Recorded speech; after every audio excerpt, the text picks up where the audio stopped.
Perfect. All right. Welcome, guys. Welcome back to the Difference Makers.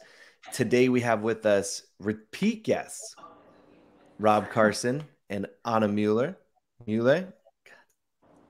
Say it for me. Muehle. Okay. I'm sorry.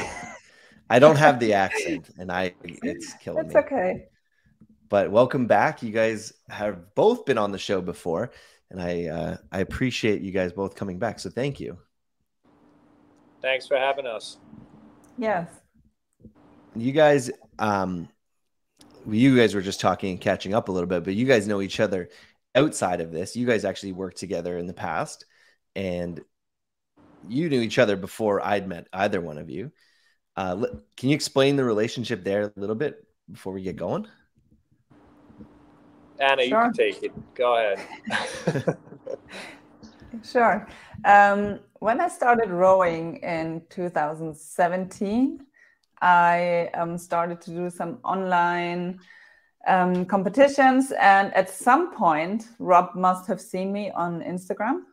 And he reached out to me if he can help me. And actually, at that point, I really did need help. So I was very thankful that he did that. And ever since, we've been working together. And we met a few times now, 2 times, 3 times, something like that. Yep. So I stayed with Rob in New York, and we had a great time. And I think even though like the last few months, we didn't really talk, but I think that's okay because everybody is just busy, and I would guess we are still friends. Absolutely. I don't think Rob kicked you to the curb. No. Oh. Although I think she may like my wife more than me, but that's okay. That's fair. Accept that. So you guys met through the rowing world, and that's kind of, you know, the reason that we're here today to talk about that. But you guys met through the rowing world, and but primarily on the ergs, correct? Not on the water, because I think Anna, you just said you're going on the water for the first time. Yes, correct. Yep. It was all erg stuff in the beginning, and then we, currently got into the water a few years ago, and now I'm happy to see that Anna's finally getting in there. Is that a big jump for a lot of people? Yeah, I think so. I would say, yeah, definitely, especially like in that indoor rowing world, like, and what we're going to be talking about here today. A lot of the people with their form and the issues with their form, like they wouldn't be able to stay afloat in the boat on the water. Is it that significant how much the form plays into on the water rowing? Yes, absolutely. Yeah. Lizzie's here. Hey. Hey, Liz. Hi. She's currently laying flooring in our new space, so okay. I got an hour break. That is the worst task of setting up a new gym. Oh, it's brutal. It's brutal. But yeah, back to that, like the form is so important. Yeah. Because if your catch position's wrong on the water, like, now you're bringing balance into it, and you're just going to be wet all day falling into the water. Does that commonly happen? Do people fall in often? Yeah. So we have, beginner shells here for sculling, and if you put an experienced rower in this, they would be like, they could probably stand up, do twirls around because there's so much balance for them. But we get people all the time who, have erged for a long time, and then we put them out on the water, and they're in the water right away. Okay. Yeah. So Anna, good luck. Thank you. It's still warm, actually. You'll be fine. You'll be fine. Yeah. Yeah. Was it at strength? Was it strength and depth? I believe a few years ago they did a rowing test on the water with all the athletes. Yeah. They did. Yeah. Did anybody take a dunk? Well, they use the there's like flotation things that go on the side that help keep it. And I'm pretty positive during that competition they had those set up. Okay.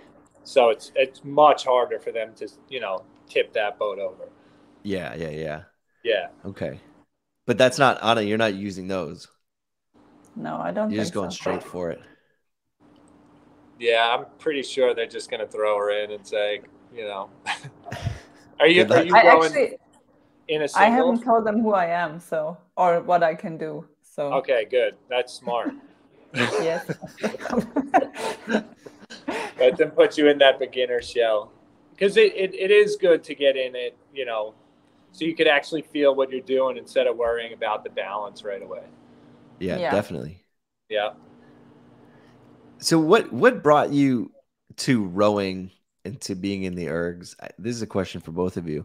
Like, what brought you to this? Because, you know, from an outsider looking in, like especially from most CrossFitters' perspective, this is just like the thing that's in the middle of a workout to make it obnoxious or uncomfortable and more fatigued. So what brought you to this all? So for me, it was, you know, I suffered injuries to my hips and I couldn't really do anything high impact anymore. And I used to really enjoy running, and I played ice hockey, and I couldn't do that stuff anymore. So I needed something. And I had a buddy who had a CrossFit gym, and he was like, "Oh, you got to come in." And I thought he was crazy, because I was like, "How am I ever going to do CrossFit?" But then he explained to me about, you know, the Concept 2 machine, how it's low impact. So that's how I got into it. It was kind of rehabbing from injuries. And then I saw that, like, even with my injuries, I could still be somewhat competitive, at least with myself, you know, pushing myself on that machine with very minimal pain to my hip joints that I was suffering from anything else I was doing. Because even like swimming, like kicking really hard in the water was bothering me. So I needed to find something. I didn't really enjoy the bike as much. And rowing is just, you know, total body workout. So I loved it right away. Nice. That's awesome. And Anna, what about you? I have a very sportive background. So I started with swimming when I was younger. And I did that until I was like a teenager. And then I played European handball. I was riding horses. And then at some point, it was in 2016, I started CrossFit. And it was just very quickly that I realized that I'm good at the ergs. So, and that's where I got interested. Got into it. And then you went down what was your first 2K? It was like 7 minutes right there. Yes. 7 minutes for your first 2K. 7-1 or something. Yeah. So I don't even know if I can do that now. It was my very first 2K. Yeah. That's so. For both of you guys are coaches as well as athletes. What are the I guess we'll start with you, Rob. What are the main types of people that you work with? Because it's not all high performance athletes, correct? No, it's not. So I work with ranges of CrossFit athletes, from, you know, people that are in the games, people that are, you know, just doing it every weekend, every week.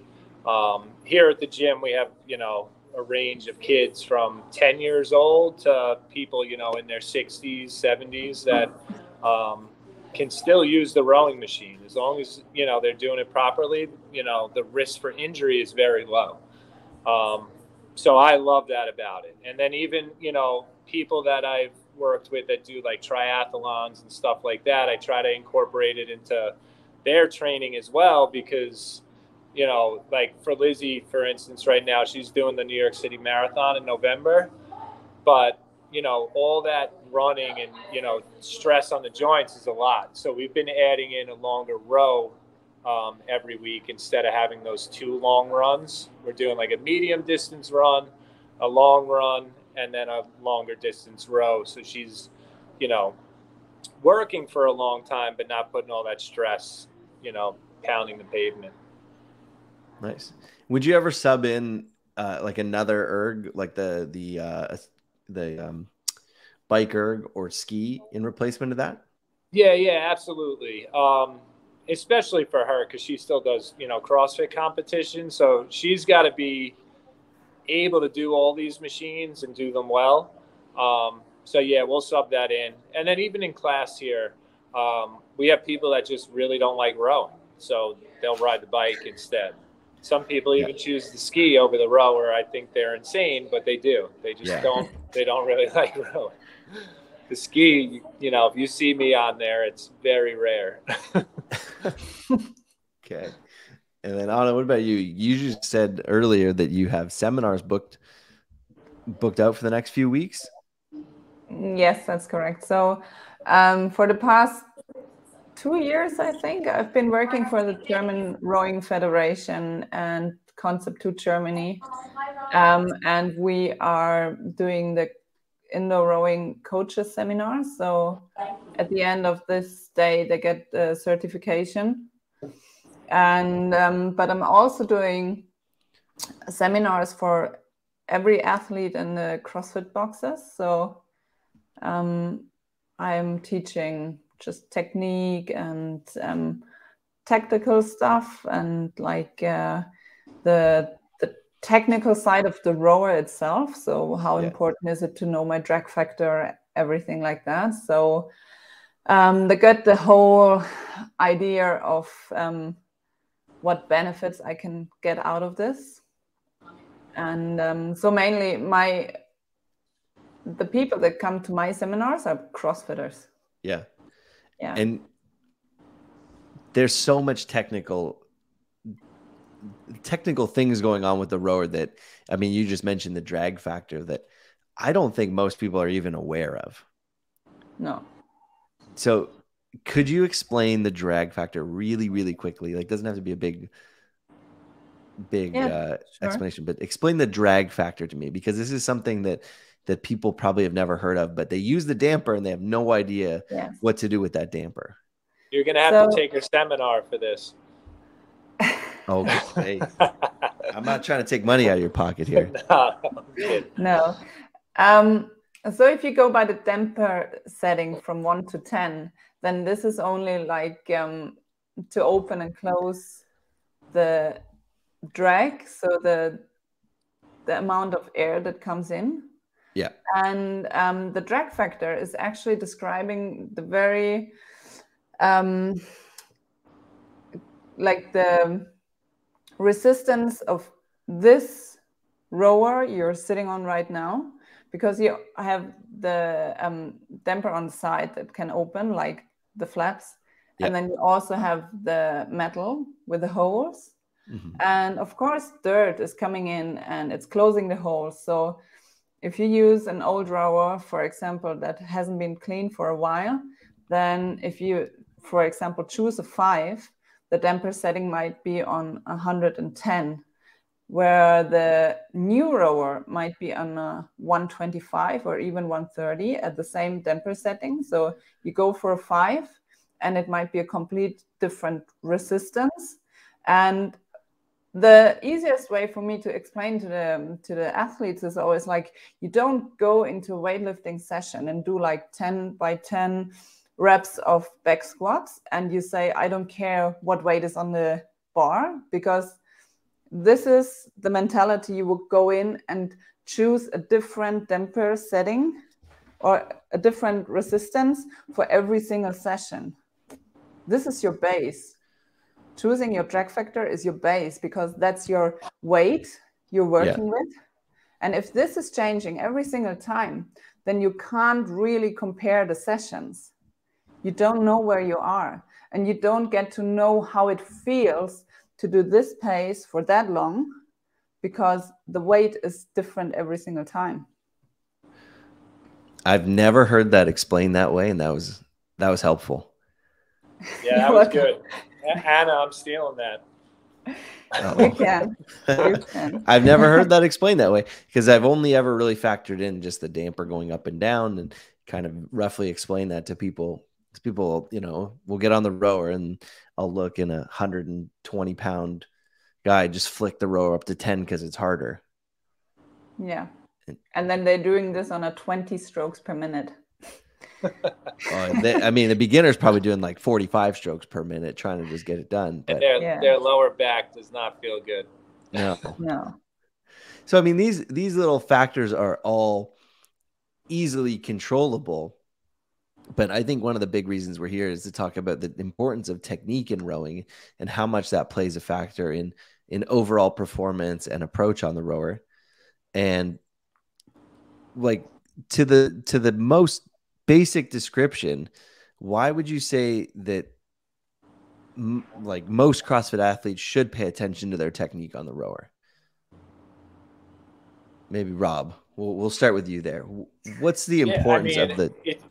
It's so important, because if the technique is off, not only is like the pace going to suffer depending on, you know, what the distance is. Like some of these people get away with it when it's a short 10 to 15 calorie row, but like they don't realize what, even in that short of a distance, what it's doing to them and what muscles it's taxing more than the others. And then they got to get off the rower and do thrusters or cleans or burpees or anything else. And like you were saying, the 45 stroke per minute guy, like if you're doing that for those 15 calories and then you come off and you got to do 15 burpees, you may have to sit there and catch your breath for a second before you start your burpees. Where Anna will be sitting next to you and she might be at 28, 30 strokes per minute. Her form is perfect. She's getting off the rower the same time as you, if not before. And then she's going right into her burpees. So it really is very important. And like, you know, this is why Anna, myself, other rowing coaches do what we do. Like we're really preaching it, because as a CrossFit athlete, especially, like it's so vital. Like every second matters. So if you could save some seconds by having correct form, like to me, it's a no-brainer. Like CrossFitters will spend weekends and days doing Olympic lifting and working on that lift. Like rowing needs to be looked at and treated the same. Anna, what are your thoughts there for CrossFit athletes? Yeah, I think the same as Rob just said now. And for me, I think that rowing and the other ergs as well can be trained easily. Like it's not as hard to learn as weightlifting, although it's very similar actually. Like if you understand the biomechanics of the weightlifting, you should understand the biomechanics of the rowing, because it's like there's the strength part and then there's the speed part when you're opening your hips. So it's pretty much the same.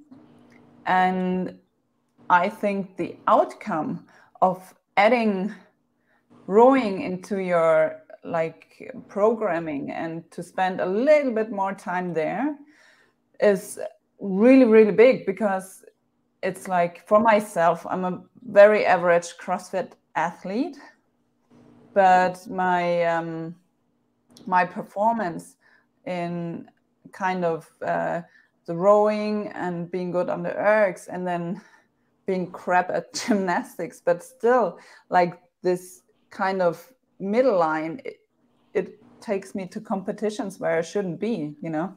Yeah. So it's like, I think it's very important just to spend time on the erg and on good technique. It will make life so much easier. I think it's funny because, you know, you mentioned that how much it ties to weightlifting and how much time our CrossFit athletes are spending on weightlifting. But the biggest response that we've gotten back and the feedback we've seen from the rowing test with WODProof is that everybody has, I would say their primary problem within the first few strokes is that they all are bending their arms too early and pulling too early, which is an extremely common problem with most of the athletes in weightlifting as well. So I thought that was such a funny thing of learning the engagement patterns. And then when you're relating it to weightlifting there, well, it's the exact same thing. Yes, because they're not patient. They want to feel and they want to put power in from the first second. Yeah. But and this is like, that's the point where you have to start working smart and not with your strength, because rowing is exactly the same. If you do a nice snatch, then it's not that much strength or power you have to put in when you hit the right spot and when you hit at this very perfect moment. then it will go by itself. And this is the same with the rowing. And then you can apply it stroke for stroke for stroke for stroke. So this is, but you have to be patient. It's like trust the biomechanics and trust physics of the whole thing. Yeah. Yeah. Yeah. And then like the muscle memory part is easier with rowing because it's easier to take 10,000 strokes than do 10,000 cleans. Right. So, yeah. It's just getting people to understand that it's important for them to actually take those 10,000 strokes instead of crying about a rowing WOD in their gym that day. I feel like you're trying to call somebody out right there. No, I'm just kidding. No comment. No comment. I'm just kidding. No, and it's funny, like, you know, I've watched a lot of the rowing tests that we've seen come through on the WODProof social pages and that, and it's funny because I look at them and how they're rowing, and then I go back and watch them move with weightlifting and things like that, and it's like it's muscle memory, like you just said. It's a lot of muscle memory, and learning the efficiency. It's crazy how much this is going to translate for people to other things if they consciously go about it that way. If they consciously are trying to connect the dots with different movements, you know, like this is no different than doing a lot of the other things and being patient and learning timing and learning the right engagement patterns. You know, that could be said for the timing on pull-ups or something like that as well. Yeah. Yeah. Now, when you guys were watching the CrossFit Games this year, and they started the final workout with 1,000-meter row, but they had to be within a certain time frame. What did you see? Were you seeing people who were being a little bit more frantic trying to row this because they were worried about their paces? Did you see people go, okay, you know, that's a very obtainable time as long as I kind of am relaxed with it? Like, what was what did you see on athletes during that event? What's up, guys? Justin here. I'm really sorry to interrupt the show, but we're here to talk about something special. This is to talk about Bionic. Bionic is a first of its kind AI-based motion tracking mobility test that's designed to show you what your body is really doing. We've designed 7 unique tests that show you your range of motion for different joints throughout your entire body and how they work together. Once you're done the test, you'll be given a body map score, which breaks down your entire body and their different range of motion. From there, the WODProof app will also design a mobility program specifically tailored to your needs and the things you want to improve. I can't wait for you guys to try out the test. Go download the WODProof app today, start your free 7-day trial, and try Bionic today. All right, guys, back to the show. Well, I think they even made it a little more difficult by the screen they used, right? Didn't they use the screen where you couldn't even really see your projected finish? Oh, yeah. So they had to just big numbers. Like I had athletes, that I work with messaging me, and the coaches messaging me saying, what do they have to hold for that, and then they had to just basically stay under that. So some people, if they didn't really know what it felt like to stay at that pace, they may have, went a little faster than they really had to because, if you told, what was it for the women, 340? 340 for the women and 315. Yeah, like Anna could get on there and do that no problem and stay where she's 149.9, so she's not, overtaxing herself because then she knows those bar muscle ups were waiting for her. Yeah. Well, 50 thrusters first. Yeah. And then 30 bar muscle ups. But all Anna would have been thinking about in that workout was the bar muscle ups. Yeah. But no, it's I liked it. I liked that they did that. And I did like that they did that with the monitor. Yeah. Because normally in Jackie, you could kind of put a little game plan into it where you're going to start fast and then every 200 you might get a little bit slower. So this way you're coming off. I've had athletes in the past in that last 100 meters, if I wanted them to hold the 2-minute pace, in the last 100, they're holding like 220 to like really just clear it out and get ready for the thruster. But you couldn't really do that there because you couldn't see what the projected finish was. No. And I mean, yeah, they could see where they were time wise, and they could see I think the meters counting down. Yeah.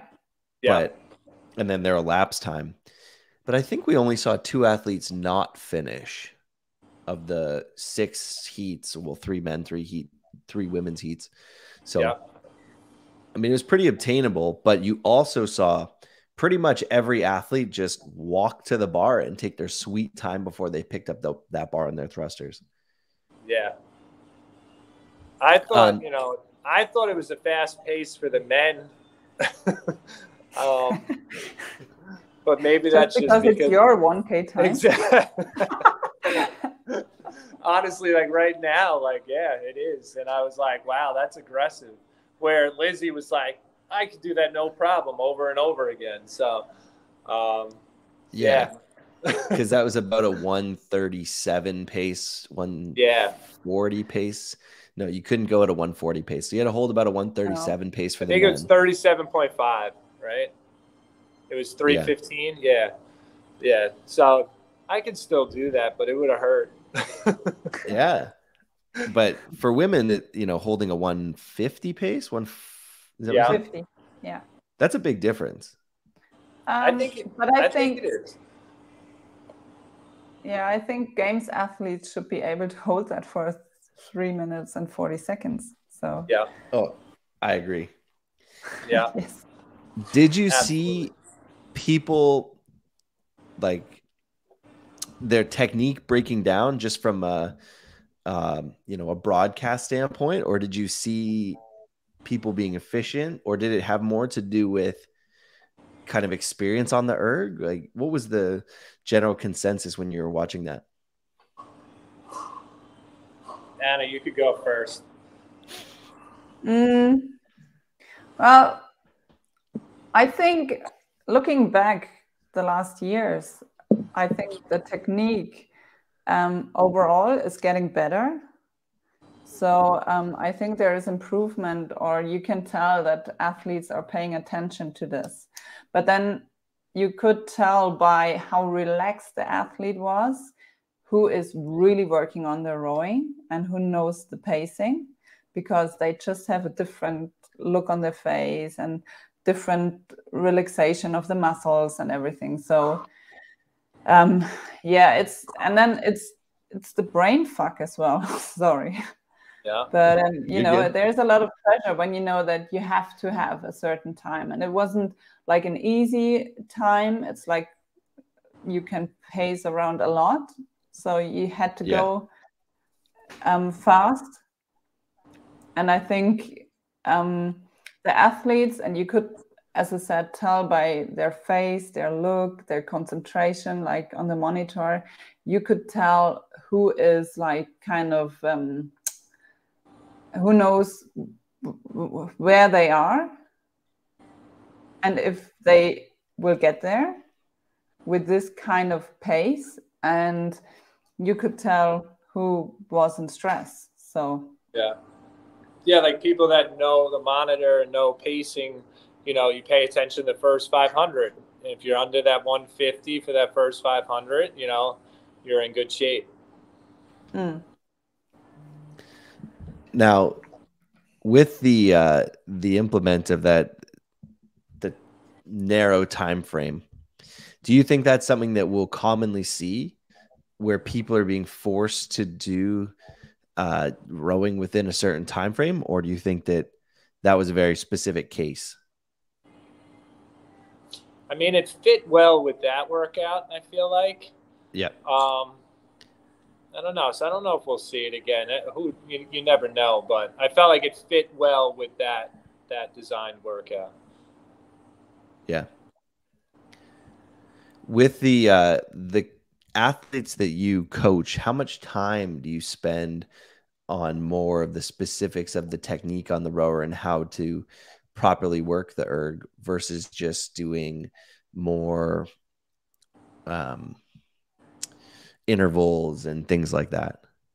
I mean, for all of them, I'm constantly checking in, having them send video, doing a Zoom session with them, if I can, working with them in person. So we're constantly doing that, especially if somebody really is having trouble with it. And then some of my other athletes that don't need that as much, every now and then they may send a video like, how does this look? Or but for the most part, they're just worried about their workouts each day. So it's a good mix of both. Yeah. Anna, what about you there? Actually, most of the time I'm doing like one-on-one sessions as a start of working together. And if they're getting the programming and they're doing the workouts, I get feedback. And if I can tell from the numbers that there is something not right, I will look at the technique again. So, if they're not getting faster, or for example, if they established a certain technique, then we move a little bit further and we look into the fine tuning and everything like that. So, but most of the time, my athletes, I don't have like athletes like Rob that are under my programming. So I do the seminars, and then I have a few athletes, they will come back to me and ask me again after like some time if I can have a look again for the technique. But so for me, most of the time it's like a 1 hour where I explain everything, where we have a look at the technique, and then they have to train themselves first. They have to kind of repeat and try to fix things, and then we have a look again. Nice. Okay. So little different styles there. I'm trying to find a video really quickly here, but what did you think of the team rowing where they were both on the erg at the sliders? Yeah, the two ergs at the same time. I thought it was very unique and cool, and honestly, like Anna could tell you, she spent some time on those slides, as have I. It's not the easiest thing to do, and especially with somebody else. I didn't get to see too much of that, so I don't know how it actually looked, but I heard it went better than, what I was thinking it was going to go, at least. Yeah. Was that, so that is something that is commonly used in the rowing world, correct? Like that's not just something that CrossFit made up. No. The slides have been there for a long time. And we have some competitions where they have like teams on slides as well. So I saw that in the European Championships 2 years ago, they had that. And I think for my training, it's softer on the joints and you can actually go faster with it because you can rate much higher. And I really like the slides. And I think it was a cool idea to do this for the teams because you have to play together. Yeah. There's no way around it. Yeah. Let's see if we can show this here. There we go. Let's pause this. Because actually there's a local competition to me here, and they use they have used them before in competition. So, is that full screen for you guys?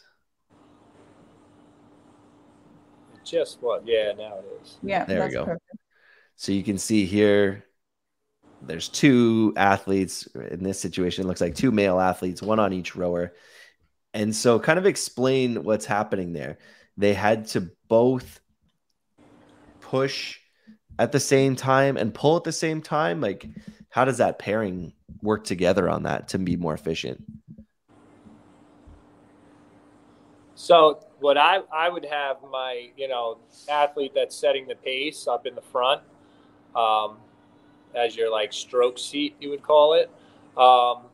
And then the person behind them is, staying with them. But you could see in that clip there, it looked like the person in the back was really like opening that hip early because they were, rushing to stay with the person in the front.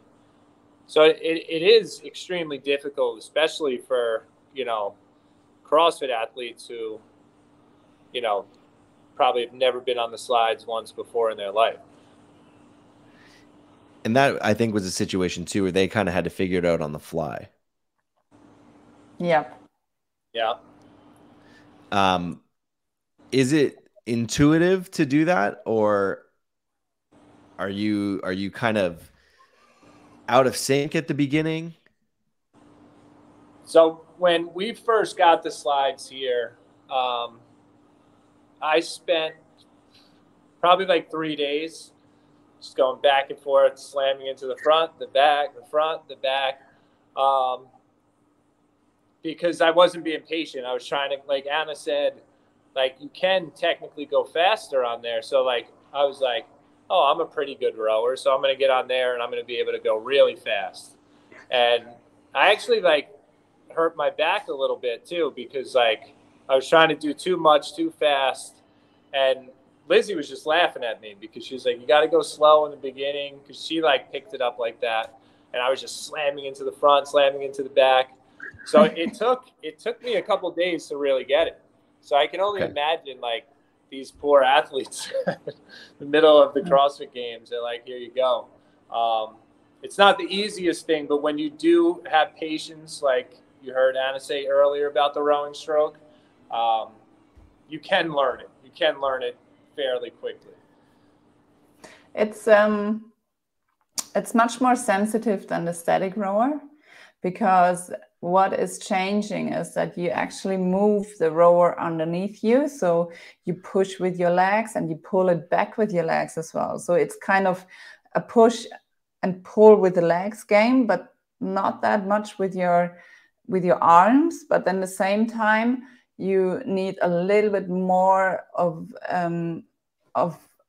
core stability as well to make it kind of stable as well. So, but the moment you realize that you push with your legs and then you pull it back with your legs, once you get that, I think, and you have the strong midline, that's it. You can go fast. Okay. And now, is that more similar to what a boat would be like on the water? It does. It mimics it a lot more than the static machine. Yeah. Yeah. Okay. Interesting. Yeah. Some of the feedback too that we're getting about rowing is that when people are saying that when they row with correct technique, that they are feeling like they're rowing slower and they can't row fast. What type of feedback do you have for them on that? Maybe Anna, let's hear from you first. You mean that the pace is getting slower first? I think that what they're feeling is more that they're not moving as fast. So yeah, I mean, it's again, they have to be patient. What I do in my seminars is actually at the beginning, I let them warm up. I say nothing about technique or what to do with the rower. And I start my seminar with a 250-meter test. So all out, just go. And I repeat it after 3 hours.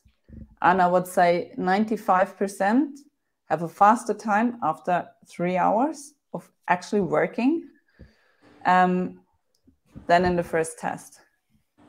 And most of them, I would say the same 95% would say that it actually felt easier now.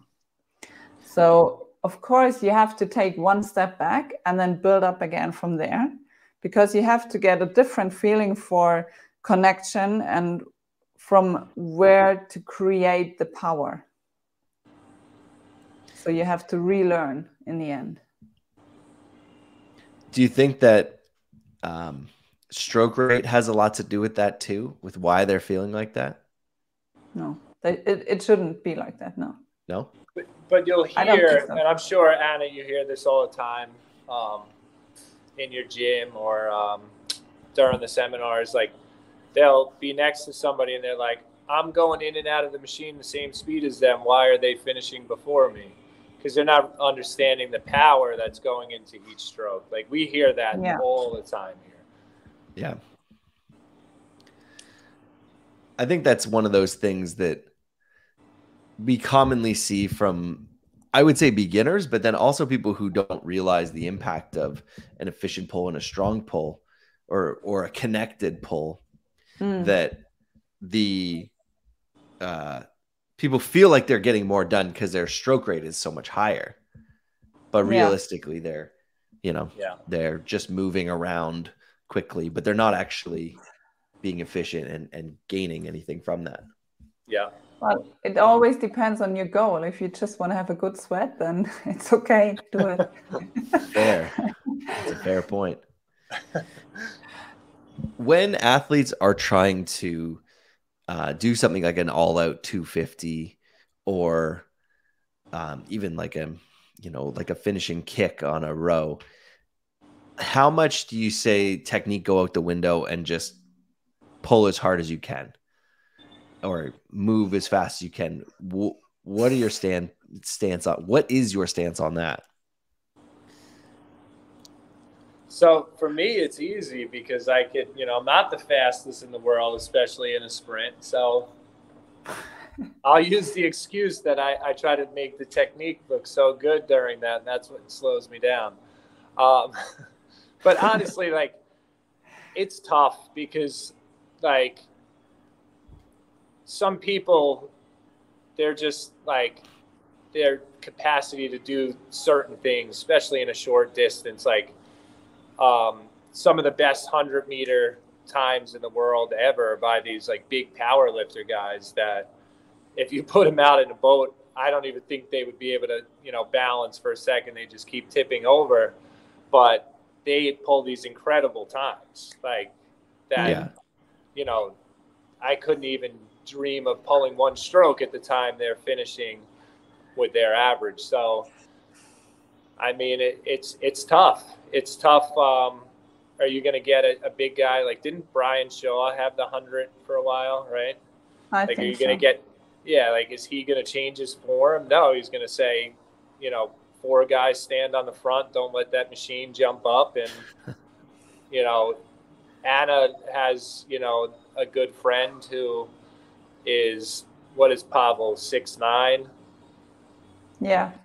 So, and he has incredible form, right? Incredible form. But like that guy, Brian Shaw, could probably beat him in that 100-meter, Yeah. So you look at it like that, and it's like, are you going to really change them? Are they going to change? Probably not, because they're doing what they want to do. But I guess that there's a point where weight and size plays such a massive factor in how hard you can pull on the rower. Yeah, but I think it's basically the shorter distances. Yes. If you have a look at the 250, for example, so the average guy will be around 40 seconds. So, and you can already tell after 30 seconds that the form is falling apart. And we come back to the physique and the biomechanics, because what you do is you push with your legs. So you create the power in your feet.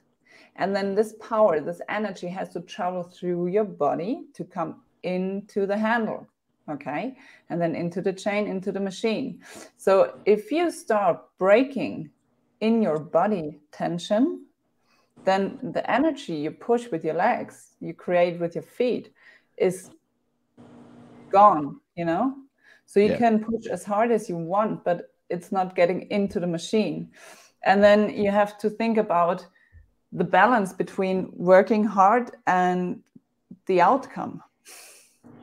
So when I see, like, we stay with the 250, when I see them falling apart, I tell them, keep your heels on the plates and shorten your stride so they can create the tension in midline again, and they won't lose this energy, and they're riding up, and then so they can finish, and the technique is getting better again. So it's like, there are ways, and you have to train this, of course, to stay in a good technique for longer, but it's always the good technique means that you're transferring the energy that you're creating. Yeah.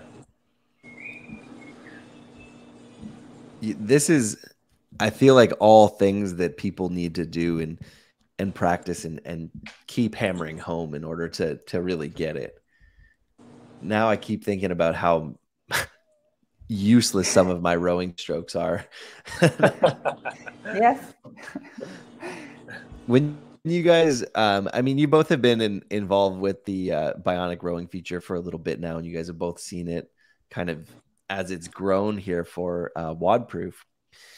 You know, taking aside, development and things like that, where do you see the future of this type of technology, and like what vision do you have for that in the next, I don't know, few months? Like where do you see that this could go, or what would you like to see being done so we can grow it?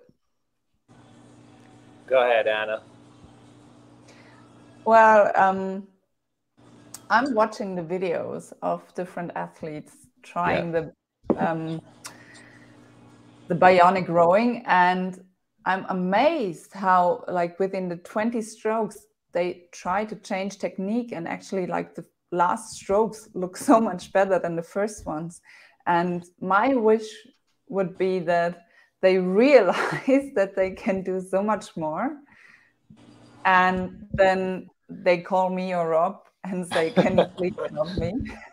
Yeah. So it's kind of a business for us as well. But no, I think it's cool, and I tried it. It's very, very sensitive, and I think it's awesome. I never thought that it's gonna be that accurate. Yeah. Yeah, the technology is very cool. So the accuracy surprised you? Yeah, it did. Okay. Yeah, I think like, that's even the speed of, like, the feedback I thought was impressive too, because like I was expecting, maybe you're watching it, you're seeing it, and then, but right as I'm seeing it, they're seeing it, and they're bringing it to light to that athlete right away, which is very, very cool. Yeah. I think that's the one thing. I think some people who are using it at first think that it's broken because it keeps telling them the same thing, and they think they're changing something. So they're like, this thing can't be right, but it's the opposite, where it's actually extremely accurate. Yeah. Yeah. And people just aren't making those changes. Yeah. Yeah, So but like Anna could tell you this too. Like, if you're standing right next to an athlete, and you're like, even something as easy as the handle height, where they're pulling the handle to their chest or to their belly button at times, and you're like, pull it a little higher, pull it to your chest. They do another one to the belly button. Pull a little higher, pull it to your chest. Another one to the belly button. And they're looking at you like, I'm doing what you're saying, and you're like, no, you're not. So I would have to, like, take a video, get them to stop, show them. So it is cool that it's like, it's doing it just in real time like that. Yeah. Awesome. Well, guys, thank you so much for joining us today. Thanks for joining the Difference Makers again. And thanks for helping with some of the development on the back end of the app, because I know you guys have both been involved with it. It's been great fun. Yeah, thank you. Awesome. Actually, I forgot. If everybody wants to check in with you guys, where can they find you? Tell us a little bit more. Anna, let's start with you. Anna Julia. Yeah, you see my Insta there. You can see it there. So if you want to check in, you're on Instagram. And then if you're in Germany, it's in Germany, correct? Yes. You're going to be running clinics, some rowing clinics for the next couple weeks. Where are your clinics coming up? Every weekend. Yeah. Yes. And then hopefully we get her to New York soon. Yes. Yeah. I'm happy to come.